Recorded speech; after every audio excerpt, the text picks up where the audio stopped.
ashirka urursha oo beel kamida beelaha degta gobolka Sanaag ku qabsatay deegaanka Laasgalool ee gobolka Sanaag ayaa maanta lagu soo gabagabeeyay isla deegaan waxaana xaflad ballaaran oo hanaankeeda dhicitaan si meeqaam sare loo soo agaasimay ka soo qayb galay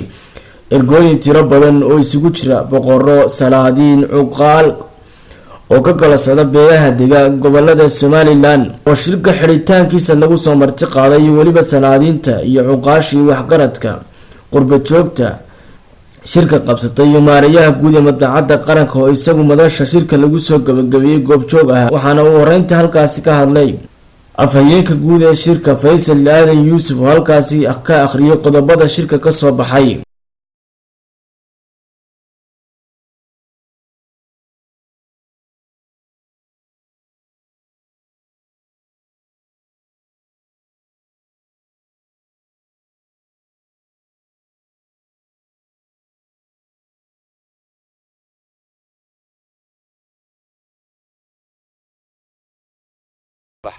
waxay shirweynahan go'aan ku gaadhay in beesha Axmed Faarax beelweynta Axmed Faarax waxay go'aansatay shirweynaha ururshe in ay dhammaan beelaha deriska ah ee gobolka Sanaag nabadgelyo kula noolaato waxayna soo dhaweynaysaa nabadgelyada laga wado degmada Ceelafeyn ee Bahoyay Darays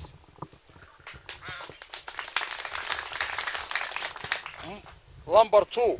beesha Axmed Faarax waxay isla garatay in xasuuqii ka dhacay degmada Ceelafeyn ee lagu laayay hablaha beesha Axmed Faarax in loo raaco go'aankii ay soo saareen guurtida culimaadudiinka ergadii ay xukuumadda Jamhuuriyadda Soomaaliland u soo xishay arrintaas ee ahaa in ciddii wax dishayna keento gacan ku dhiiglihii ciddii laga dilayna ay sugto inta la keenayo gacan ku dhiiglaha iyadoo beeshu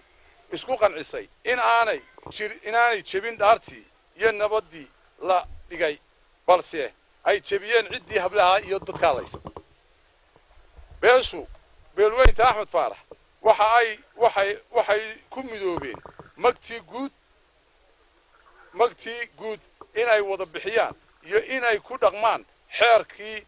u yiilay Axmed Faarax iyaga oo muddo dheer aan lahayn midnimo magnimada magtiina way ku midoobeen oo hal meel baa laga wada bixinaya sidoo ahaan jiray Axmed Faarax beesha Axmed Faarax beelweynta Axmed Faarax waxay taageero buuxda u muujinaysaa madaxweynaha Jamhuuriyadda Soomaaliland ee la doortay xukuumaddiisa ciidanka qalabka sida ee difaaca qaranka beelweynta Axmed Faarax waxay xukuumadda Jamhuuriyadda Soomaaliland ugu baaqaysaa inay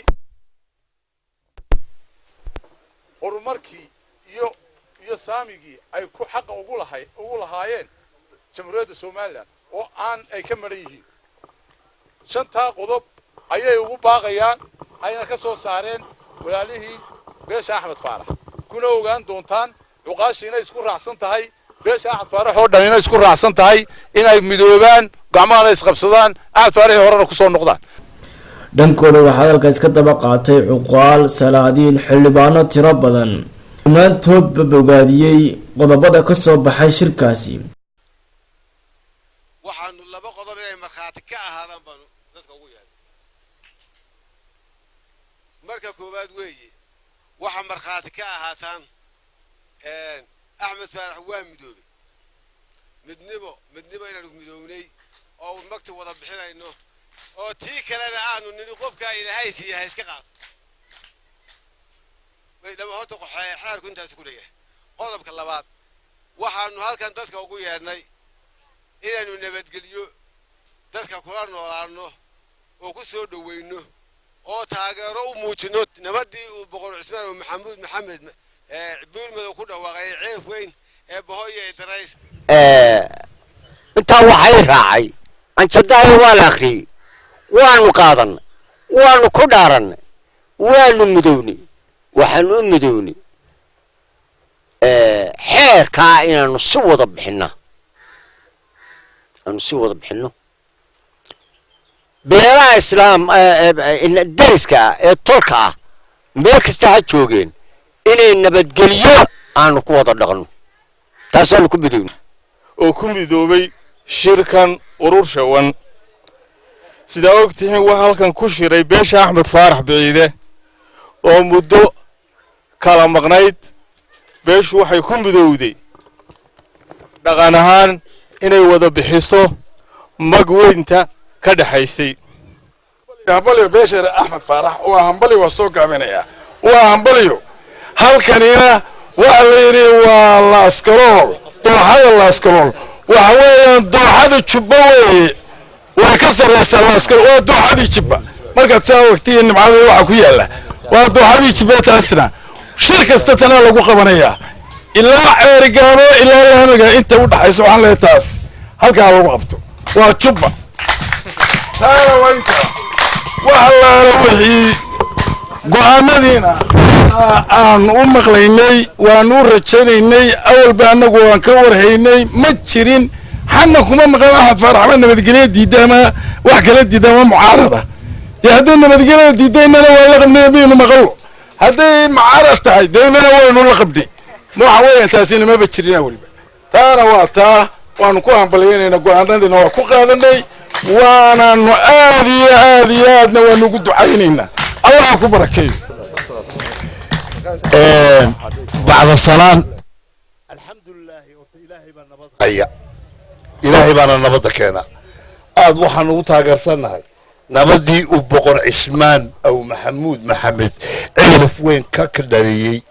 ما أنت الله يسكن حمريو أن حبدي كدعين إن بتقليل النقطي ووهم بلينا إلهي بنا كني بقر كله وكشقي وحن لنا بقر قوليسو وقول أتكلم تصوكو قفك بناء كي هدانو مهدنقين أو قرن قفك يسوح قبطة أما قفك من القراءة هدانو مهدنقين إلهينا وما مهدنقو وانو مهدنقين النبي القريدة مرباتك بالوين ماشا أفضل لاندانا لسعود عرطة رجيدي هالك كهلية ما قرارك في غني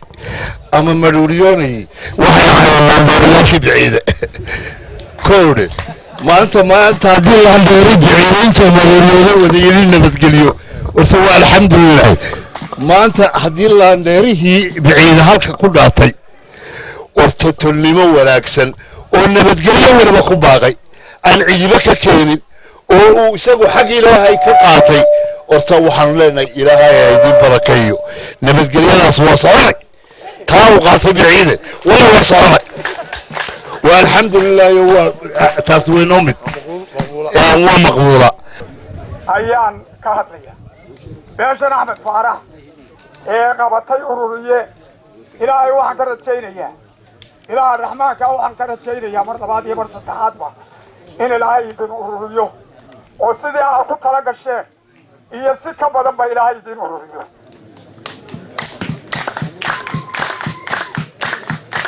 وأنو يدوكوها بليينينا معصومة إيو ياركا كان إيو سودوينتنا آدنا دلبتين وإيدوكوها بليينينا إلهينا سسعي ونكسر هيدي كسي waxaan kaloo ka hadlayaa xagga nabadgelyada iyo hadallada halka ka baxaya ama la isugu yiri anagu hadda waxaan ka tarjumayaa hadalkayga beesha garadag waxaan ka tarjumayaa beesha garadag in badan bay u soo martay nabadgelyada iyadu nabadgelyay ku jirtay sidoo kale waxaa hadalkiisa kala dambeeyay maarayaha madbacadda qaranka Soomaaliland Maxamuud Raagi Ibrahim iyo boqor Cismaan oo Maxamuud Buurmay oo dhamaantoodba taageeray inuu geedaha waaweyn ee nimcadiisa ka mid ah isugu nimaadno oo weli aynaan isugu nimaadnin wax xumaan ah aynu yabeeyayno xoojinta nabadda gobolka Sanaag oo runtii inagu rafatay ilaahay xajiisaana ka xidmin maanta waxayna soo gaadhay neecaw nabadeed oo loo wada guntan yahay ha u horeeyaan labadii reer ee dhibaatadu dhex martay berigii hore oo iyaguna xisaabtameen iyagoo isu yeedhay haasaaway isweydiiyey iyagoo ay hogaaminayeen dhaqankoodu سلطان سليمان يبو عثمان أبو محمود إنا دمستين يريد دم مطاعي دقال سيسو على يرغي نقدم هذا أو دنتاه جوابتي لما يريد يروح يجنا هالكي سرية قالوا عن بريننا وحنا عن بريننا عن بريننا يعني بس عن بريننا باش هالكي الدكتة كدي كيني دخل كيني وعيو كيني دليريني حبلوني دمر كيني مدشا روحنا بدل لقنالي إرسي شرفه أو قيمة بدل كل يقنالي إنا نغطوه وتعاونوا على البر والتقوى ولا تعاونوا على الإثم والعدوان waxaa kale aynu mahadnaqaynaa beesha Axmed Faarax oo halkan ku tashatay go'aamo ka soo saartay in badan fadhiday go'aamo mandiqada iyo gobolka iyo jamhuuriyadda Soomaaliland ba maslaxad waa soo saartay aad iyo aad baan ugu mahadcelinayaa lagama filaynin beesha Axmed Faarax in go'aamo xun ay ka soo baxaan go'aamo mucaaradadna lagama sugayno biciida markaynu nahay dawladnimada iyaga inoo yaqaanayba marka in muxaafidnimo ka soo baxday la sugaynay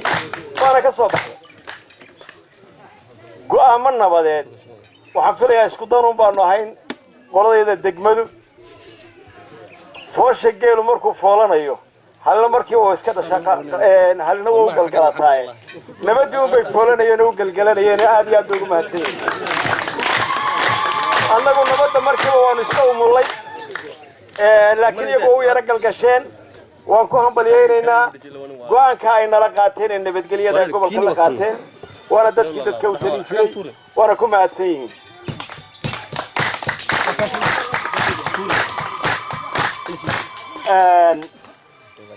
waxaan u malaynayaa kulle go'aamadii dee noomay wada sheeginoo intaa in ka badan bay 7 qodob in ka badan bay fadhiyeenoo berigii habar jacdo shiirtay baa wax la yidhi intaasoo qodobna waa soo baxay intaasina waa qarsoon yihiin inta soo baxdayna waa idinla qaadanay inta qarsoonna waa idinla qaadanay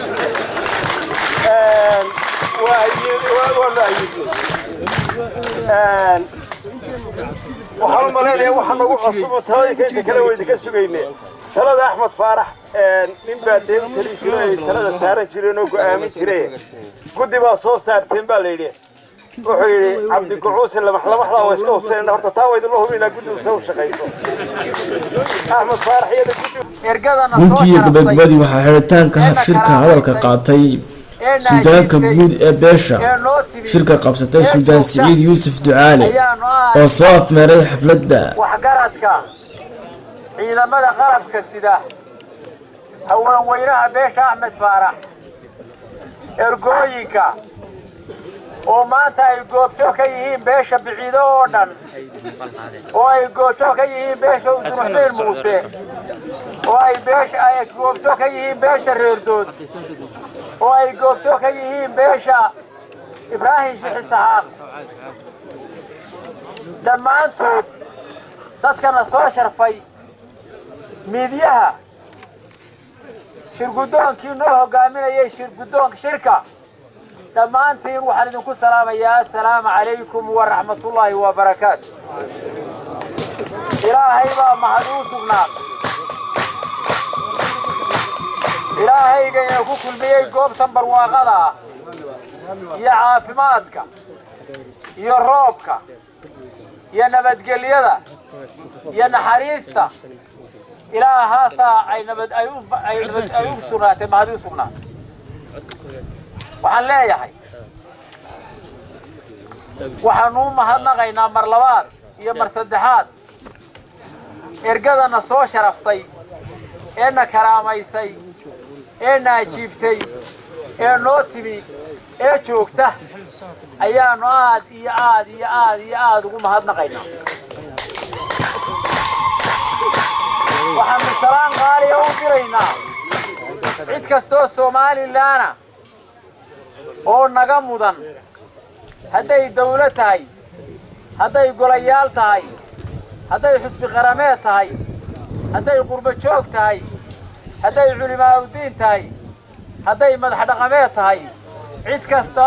waxaanu u diraynaa salaan baanu uga diraynaa halka kan waxaanu doonaynaa dad fara badan oo beeshan ka tirsan oo dibadda badankoodu ku nool yihiin iyo kuwa gudaha joogaba oo duco naga soo codsaday ergada karaamada leh ee nala joogta iyo beesha Axmed Faarax intooduba inay u duceeyaan inuu ilaahay u aqbalo dadka qof waliba meesha uu ka ciilan yahay oo muraadkooda san oo khayr ilaahay siiyo waxaa maqlayseen go'aamadii shirka ka soo baxay ee nabadgelyada lahaa ee daris wanaagga lahaa ee aanu ku dhawaaqnay ee aan nala qaadateen iyadana aad iyo aad baan idinku mahadnaqaynaa waxaanu ku hanweynahay oo go'aamada iyada ku jirta inaan shirka ururshe aanu isku taagin beesha Axmed Faarax ee aanu la qaybsanno beelaha habar jeclo bari sida biciide roordood sambuur bari uduruxmeel muuse iyo reerka la yiraahdo iyo reeraha kale ee la mid ah maxamed bare iyo buraale yoonis waxaanu doonaynaa neecawda nabadeed ee socota inay aynu ku ururno oo aynu gobolkan horumar iyo nabadgelyo iyo wanaag iyo wada tashi iyo isjacayl aynu ku abuurno ilaahayna waxaan ka baryeeno nooga aqbalo oo naga yeelo waxaan leeyahay waxaanu taageersanahay beesha Boho Faarax beeshay darays oo ay hogaaminayaan madax dhaqameedka suldaanka iyo boqorku oo suldaan Siciid wax looga tirinayay war bal hadda nuur naxarow maqal